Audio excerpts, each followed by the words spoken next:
So my name's Nick Gabler. I'm a professor in animal science at Iowa State University, and welcome to this afternoon's session. First of all, I'd like to thank the Leman conference for giving us an opportunity for us and the National Pork Board to put on this workshop, where we're going to talk about the Real Pork Trust Consortium, how it got developed, and then afterwards, for the kind of back half of the afternoon, really we want to kind of break out into some workshops and really get to understand some of the aspects of ag communications and issues that apply to some of our veterinary people and also our swine producers. And so we're going to kick this off first of all with Jerry Flint from the National Pork Board, who's going to give us a quick overview of how this whole project came to fruition. And then I'll jump in and start talking about what we're actually going to try to achieve in the next 5 years with this project. And then I'll hand it over to Alexa Lamb, who's going to talk about ag communications and the state of where ag communications actually is. And so with that, thank you all for attending, and I'll hand it over to Jerry. All right. Good afternoon. So I'm Jerry Flint. I'm with the National Pork Board. I'm the Chief Administrative Officer, and part of that role, I oversee some of our major investments, and this is certainly one of them that our Board of Directors have decided to do. So what I'm going to do is walk through why the National Pork Board is investing in this project, and then we're going to let the consortium leads run the session in the afternoon. But as you know, this is funded by the National Pork Board, which is the checkoff. So every time a pig is sold, checkoff is collected, and it's brought into the National Pork Board, and we decide through our Board of Directors, 15 producers from 12 different states, how to make those investments. And what we're going to do today is we're going to talk about, I get my clicker to work. We're going to talk about the consortium itself. We're going to talk about two other investments that are related to this work, but not the same. And we're going to ask for some input from you all as well, and give you an idea of how you all as part of the industry can help us with this effort, and then certainly answer any questions you might have. So a couple of takeaways that we want you to leave with today is, one, we're going to introduce a term to you called real pork.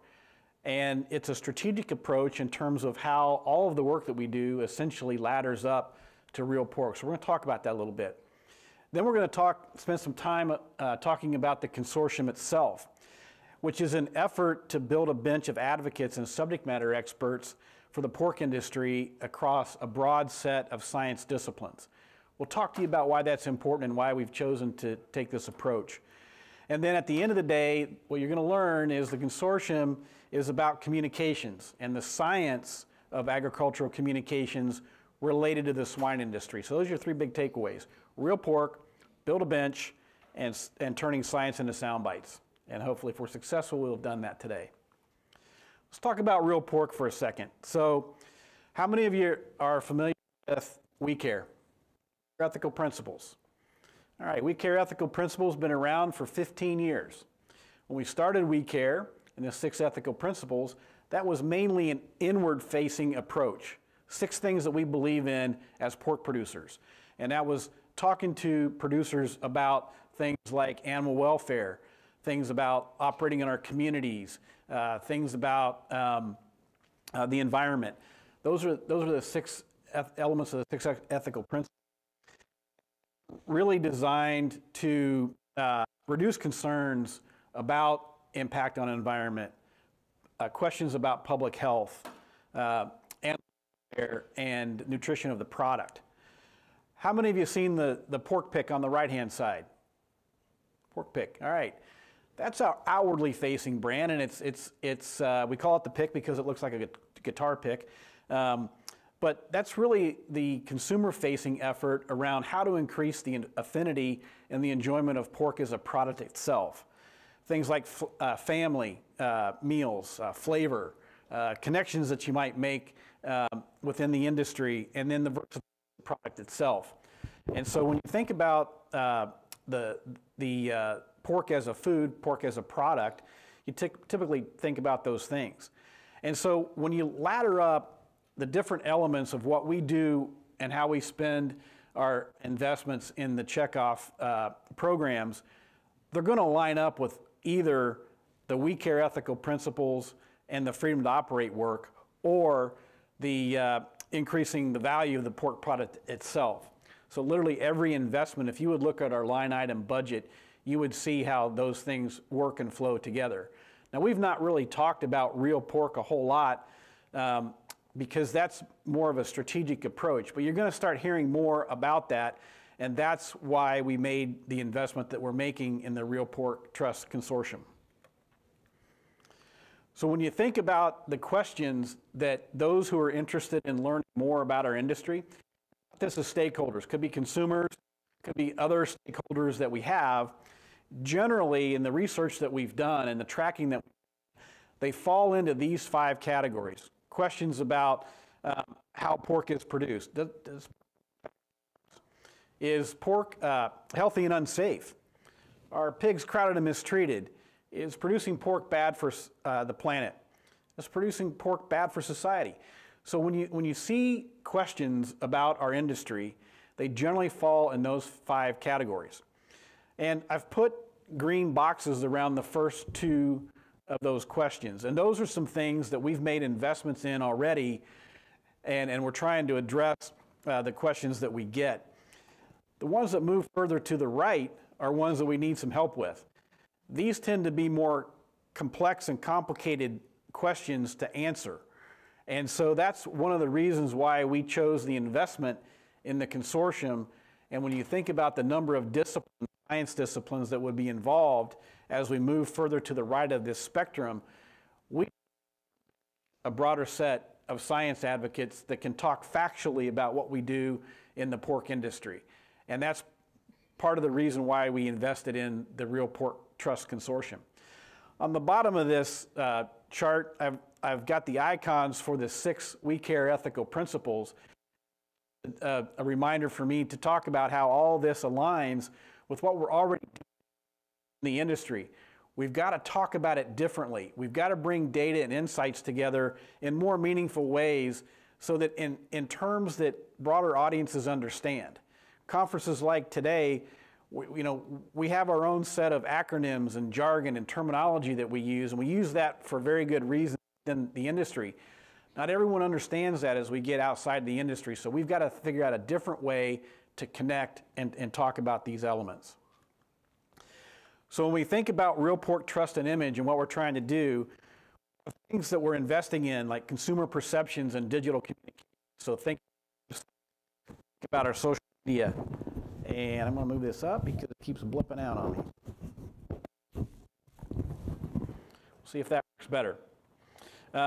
Outreach and education. So that's stuff that we do in terms of putting information out, both internal and external audiences. Research projects. As a checkoff, we can invest in research, and we do that every year. We select a group of projects that we're going to work on from a science perspective. Many of them we talk about here at the Leman conference. And those research projects are going to continue, but what we also got to do is figure out, are we doing research in a way that can be talked about outside of a science community, and more, how do we talk about that to broader audiences? So the research projects will continue. It's a matter of how we then talk about some of those findings to broader audiences. For decades, we've and we're going to continue to do that. Now, what we've reimagined the student fellowship program to what we call Real Pork Scholars. Is Haley in the room? Haley is a Real Pork Scholar. Talk to her. She's one of our bright students that we're investing in for the next couple of years. But the Real Pork Scholars is an effort to build a stronger bench of science, folks that have been trained in a science discipline, to speak more broadly about what we do. And so the Real Pork Scholars fits into this as well. The Clear Center. This is housed out of University of California at Davis. And it's an area that Dr. Frank Mitloner, how many of you know Dr. Frank Mitloner? Heard of him? Okay. Greenhouse Gas Guru is his Twitter tag. But he has developed a nice program, international, around the sustainability of livestock production. Infrastructure already existed. He chose to board of directors into the Clear Center. Am I fading in and out for you guys? Because yeah, I'm trying to figure out how to address that, but I'll try another way here. All right. So that's the Clear Center. So let's talk about how it all works together. So I talked about real pork and how everything we do ladders up to real pork with this same concept here, where you're going to learn more about the consortium today and speakers that follow. But I also mentioned the Real Pork Scholars. Again, that's 10 graduate students each year that we're going to invest in, and we're going to provide some training in terms of how to better communicate complicated science issues to a more general audience. And then I mentioned the Clear Center at UC Davis. That investment's going to focus on sustainability and sustainability of swine production. And so these three investments work together. And that's one of the reasons why the board of directors and the National Pork Board have asked me to provide oversight, because this is not an easy thing to do. What we're going to hear about today, I'm not aware of any other group within the agriculture sector that's tried to do what we're going to do with this consortium. I get energized by that. I think it's a lot of fun. It scares the heck out of some people, but to me, to figure this out and to do it well is when we say that we can do it, 5 years from now, I think we're going to look back and say this was a really good investment, but also we're going to need your help in making sure that we hit this and hit it right. So with that, I'm going to turn it over to Nick, and he's going to talk about the consortium.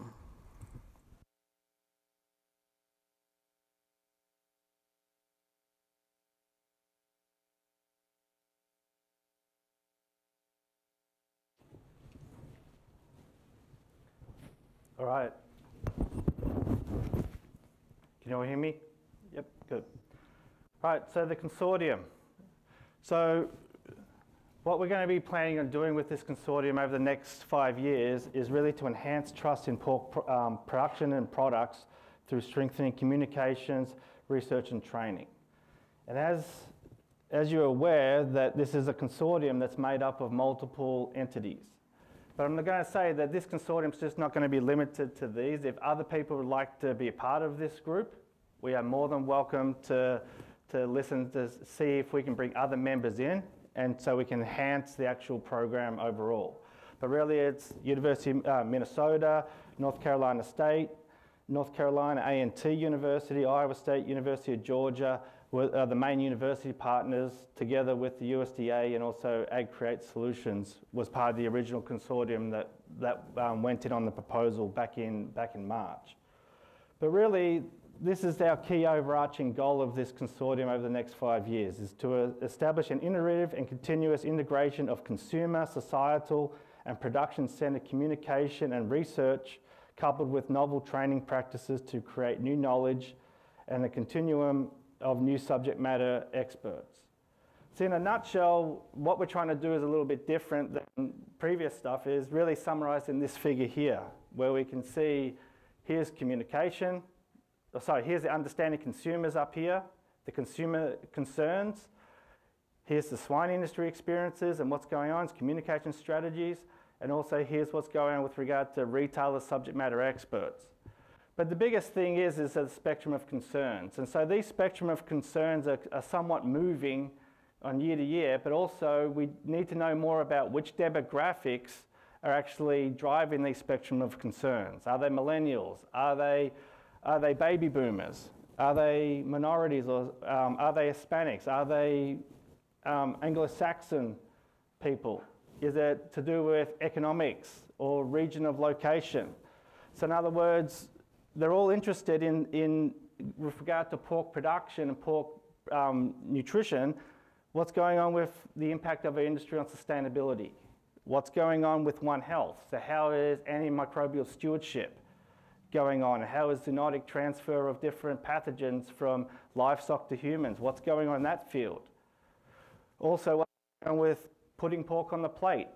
In other words, buy local, buy fresh versus these food deserts that we find within the US. How can pork fit into those landscapes? Animal welfare is a big one. We see that with Proc 12 out of California. Animal welfare is a spectrum of concern that's been driven, across the country, but California consumers are actually driving the Proc 12 aspects. And so what else is going on with welfare?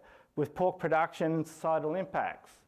We always hear about the issues from society with the right to farm. Factory farmers, pork raised from factory farms, etc. And so what we're trying to do as a consortium is actually understand the aspects of the consumer and also society of why do they come up with this. But more importantly, we need to put science-based evidence back behind it to then address these concerns. So therefore, at the end of the day, we're trying to build trust within pork production and also in pork itself. And so over the next 5 years, the consortium is going to be working in all of these areas with subject matter experts.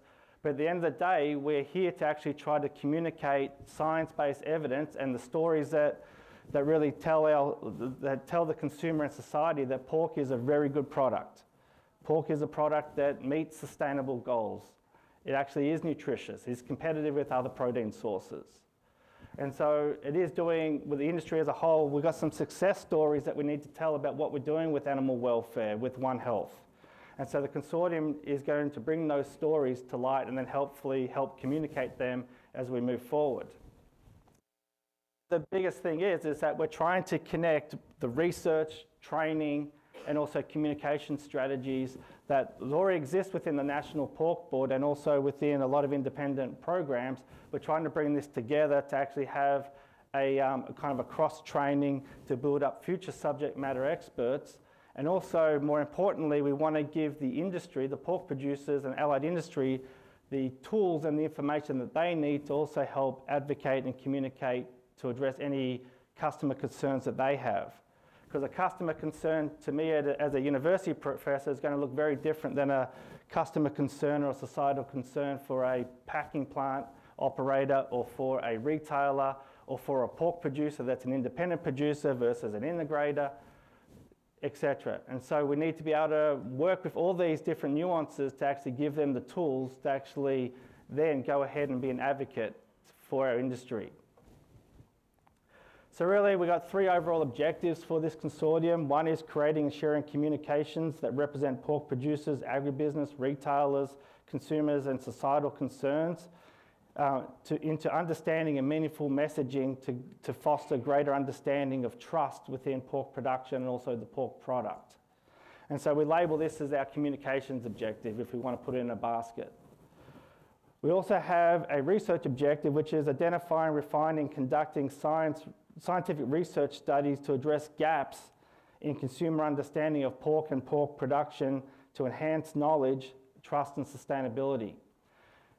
One of the biggest issues that we have is just data overload. We see that both within our own programs, within the National Pork Board, even within our own research fields, even with your own companies, you see a lot of data overload.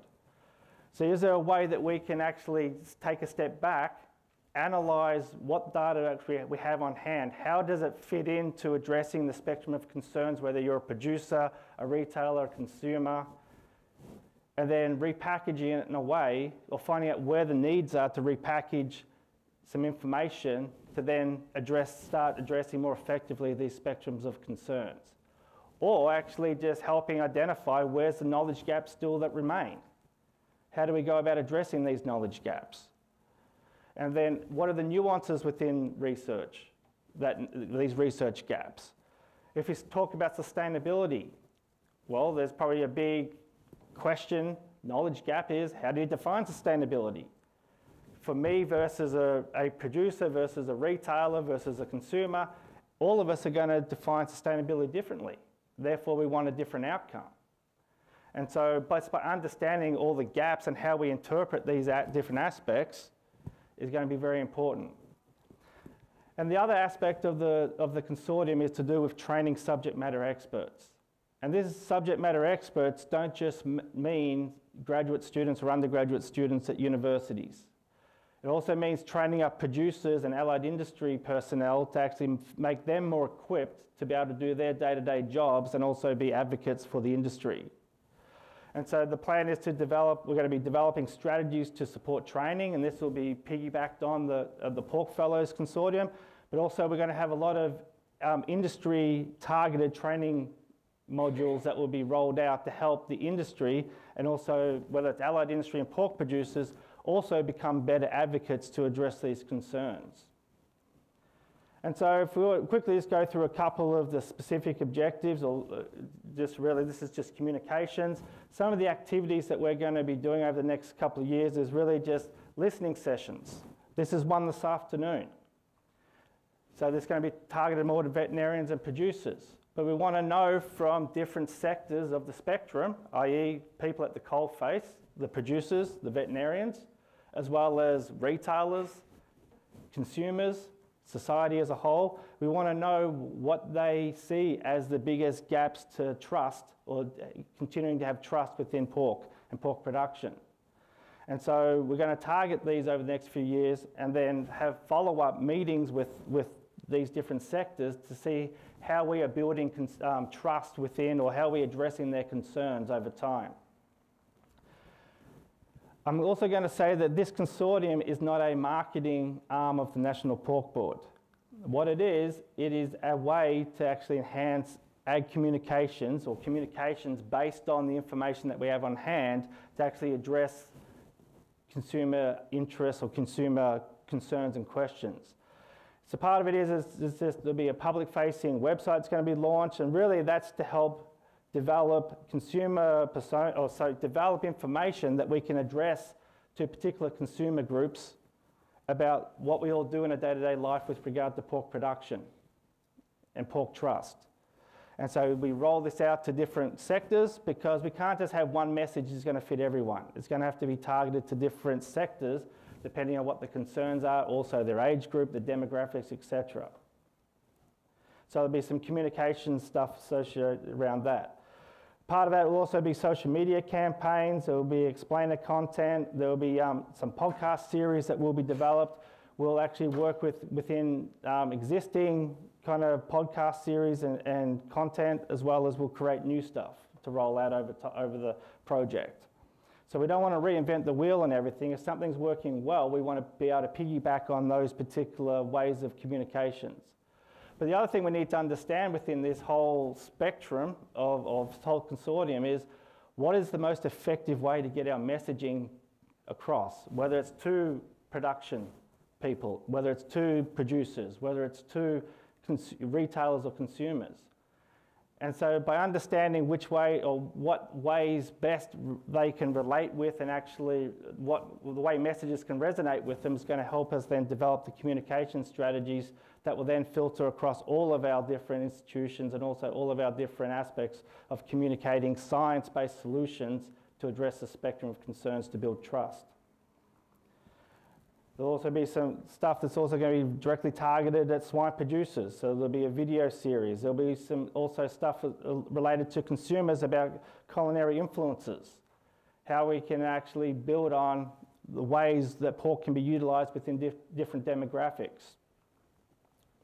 And so really the communication strategy is really to identify the best sustainable and welfare-oriented communications to assist pork producers, packers and retailers in actually communicating their messages, and actually telling everyone what a good job that we are doing across the industry with different things.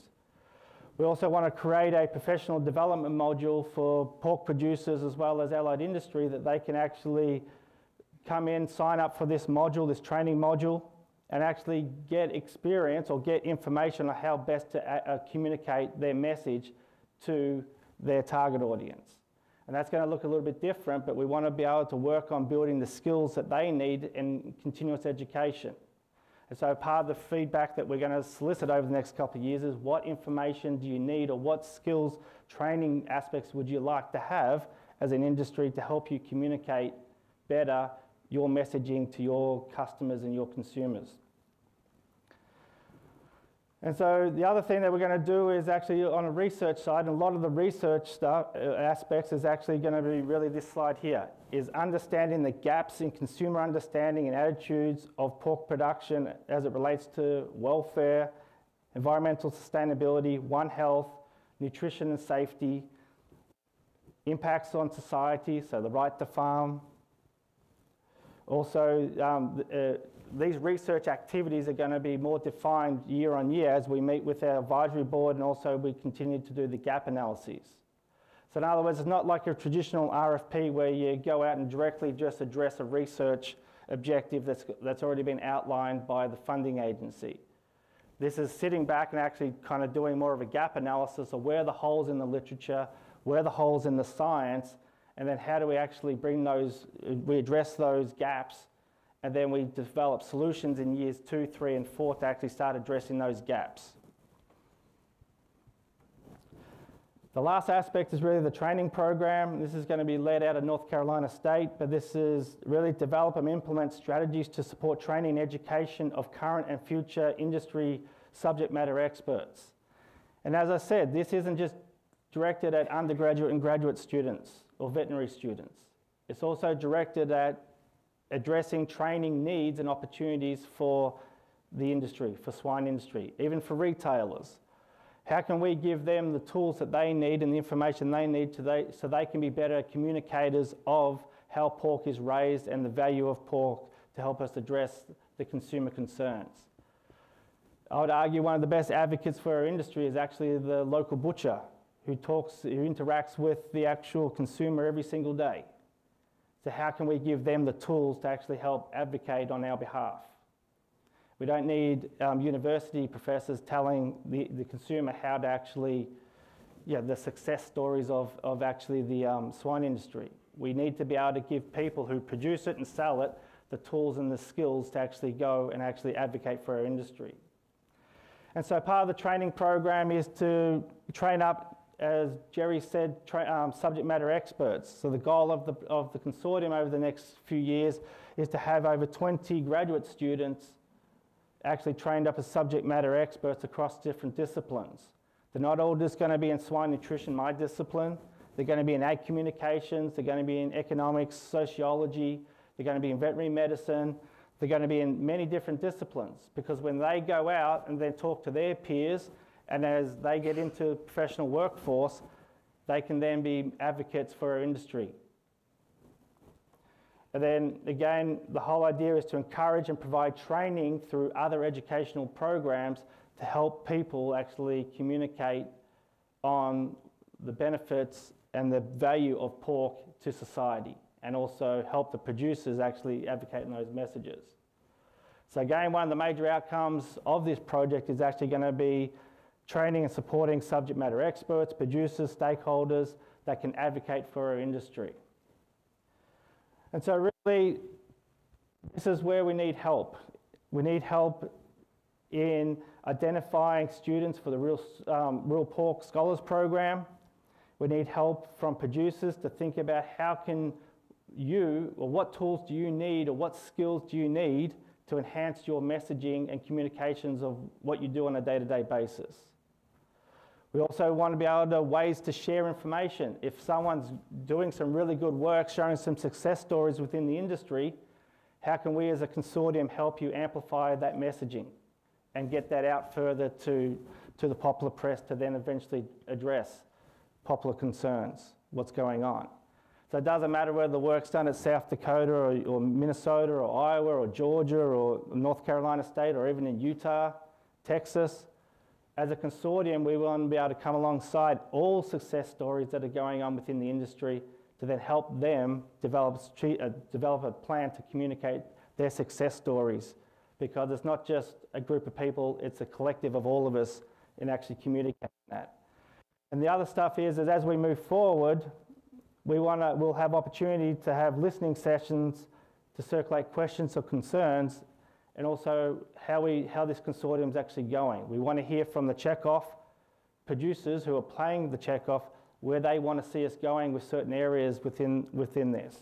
And so we'll have an advisory board that's actually holding us accountable with the board of directors at the National Pork Board. But if there's ways that we can come alongside from the industry, we really want to hear how we can help you communicate better, both to your employees, to your customers, to your neighbours, and also to the consumer. And so with that, I'd be happy, just a very quick overview just of the consortium. But with that, I'll be happy to answer any questions about what we're trying to do for the next couple of years. Any questions? Yep. Do you know if other commodities are doing something similar, like so that you could, in terms of message, integrate or be consistent?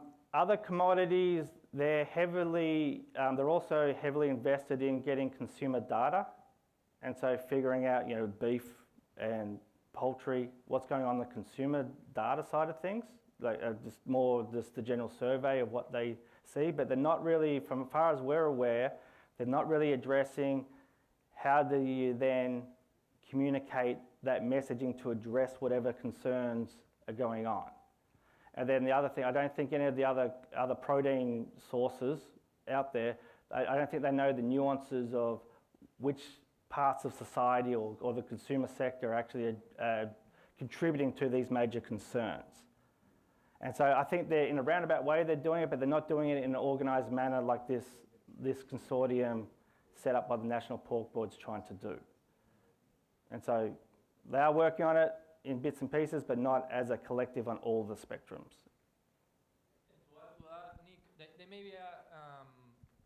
they may be doing it based more to the specific concerns, right? If beef is greenhouse gas, if dairy is greenhouse gases. So while pork, maybe the situation is a little bit different and the concerns from the consumers are a little bit different. Yep. And I think one of the biggest things we need to do as an industry is that we need to start addressing the nuances within production. And then how does that actually, what does that mean for raising pigs in the Midwest is going to look a little bit different than raising them in North Carolina with regard to sustainability and nitrogen flow, etc. And so I think we need to start breaking some stuff down and not just put everything always into one basket that addresses the whole country. There is nuances, and then I think it's going to be kind of messaging to say we are doing this stuff. This sustainability program is going to look a lot different in one part of the country than another part, or and same with One Health, etc. Have you thought all about the tendency, and it seems like it's more tendency now than ever in the past, that people make up their minds and decide this is what they believe, and it doesn't matter what you tell them. How are you going to address that? We all like to think that we can show you the facts and you'll change your mind. And I live on the East Coast, and between what I read in the Post and the New York Times and attending some of the meetings for One Health and so on, people have their minds kind of made up with some very inaccurate information. And I don't know what it's going to take to turn that around. Just a question, I guess, or thought. Yeah, no, it's a great point, and I think probably Lex can answer probably that one better in the next one. But I think as a starting point, I think we need to do a better job of getting the positive stories and the positive messaging about what our industry is doing to address some of these things. Now, the export market stuff, that's going to be a lot of it's going to be tied into trade aspects. But then really what we're trying to do here is actually build trust more domestically first, and then as a default, then that will flow on to exports as well. But I think it's a great point. I think we just need to figure out, can we put science behind, evidence-based understanding behind what these spectrums are, and more importantly, what is the industry doing to actually try to address these? And then we have to deal with the emotion side, and I think Lex will comment on that stuff for the consumer. Yeah, I'm going to talk about it a little bit more here in just a minute, but just to address your direct question, we've been conducting research in the science communication space for quite some time on a lot of different subjects. GM being a great example of that, right? When all the labeling stuff was happening, talk about an emotional reaction with very little scientific knowledge. It's what makes this project so unique. Is I think what Jerry said and also Nick is that we've never had science communication and animal scientists working together. We've hired science communicators to study this stuff. We've hired animal scientists to look into environmental sustainability, welfare, but we've never brought them together in this way. And so that's what's exciting. Is we're going to continue doing this research focused on the meat industry and pork production practices, but we will have this partnership and this ability to conduct swine research that can address some of these gaps.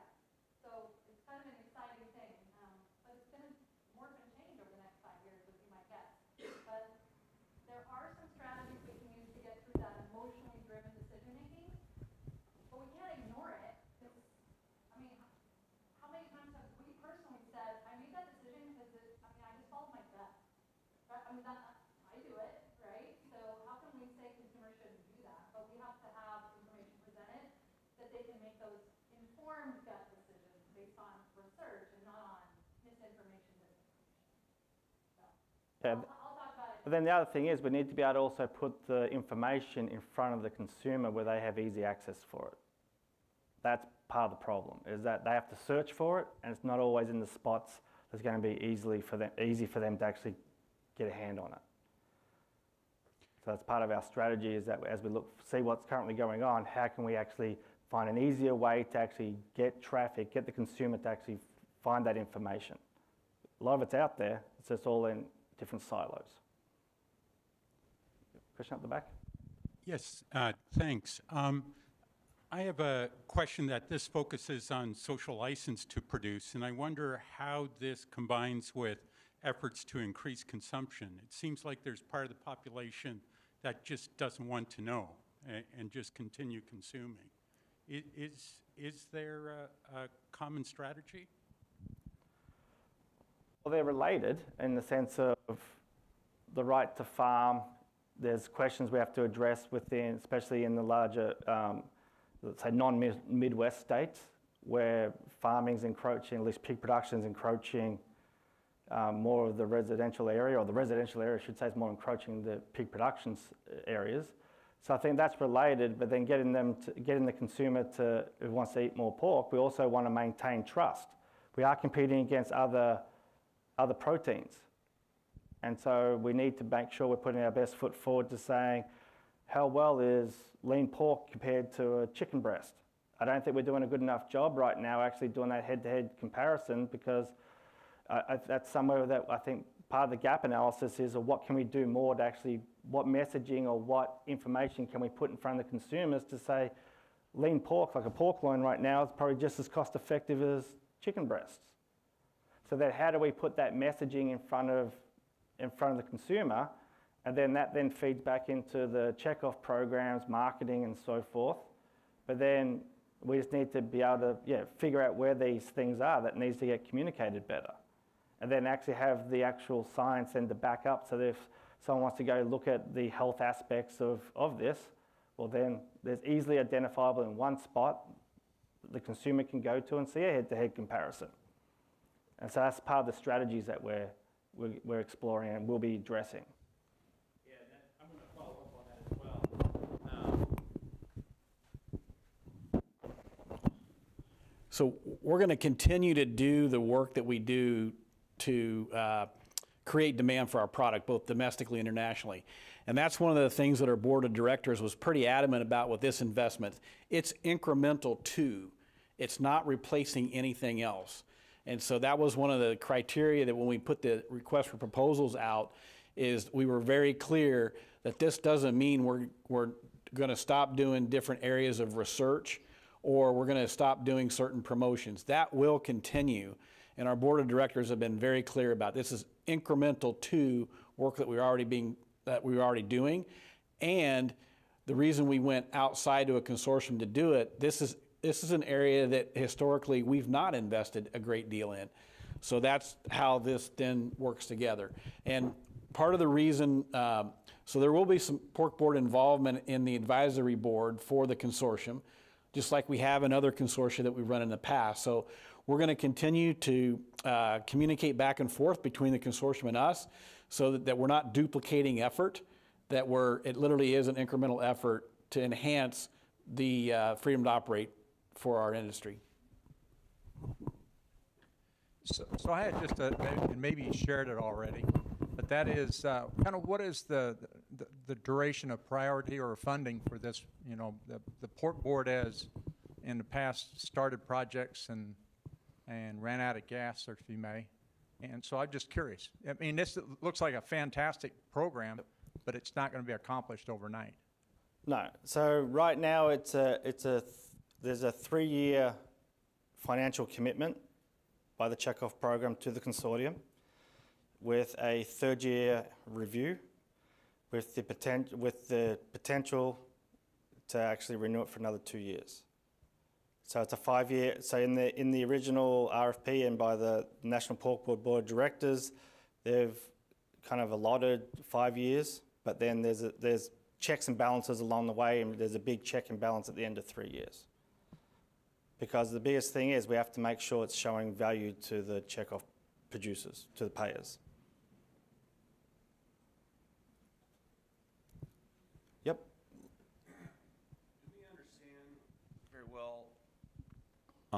Do we understand very well how pork is perceived from a trust perspective from the consumer versus the other protein options they have, beef, poultry, fish? Well, I smile because I think Lex, this is her area. So.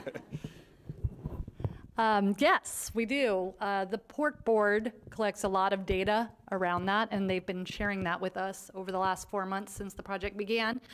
But also, we are working in collaboration, and this is also to address your question, with the North American Meat Institute and all of the data they're collecting as part of the Protein Pact.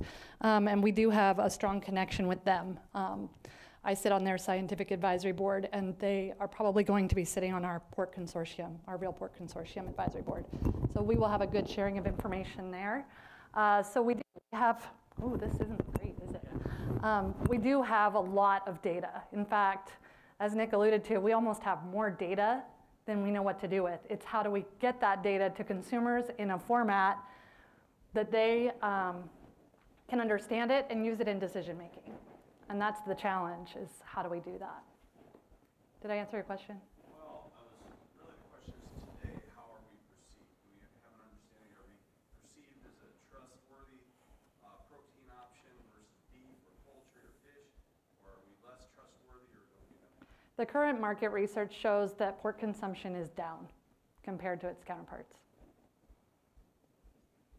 Now, as that is attached to trust, we don't know exactly. And that's something we're going to be doing work here in the first year of the consortium on the communication research to identify constructs of trust and how that's connected to pork consumption. So we have data on actual pork consumption and how that's slanting for the consumer. And we can even separate that by target markets, breaking it down to not just state level, but even we can break it down to even zip code level. And then we can sort it based on rurality. I mean, we can look at a lot of different demographic profiles. And that's all data the Pork Board's been collecting for a long time and tracking for a long time. But we're going to be able to bring that scientific lens and training to that data, because they've been using it for marketing purposes. But we can bring that more scientific, science communication lens to that data, and then use that to inform our own research that's going to focus on how does that tie to trust? And are we able to shift trust over time? And so as Nick alluded to in some of his slides, we're planning on doing these listening sessions, we're planning on doing these surveys over the duration of the next 5 years to see if our initiatives are shifting and changing consumer trust within these different segmented markets.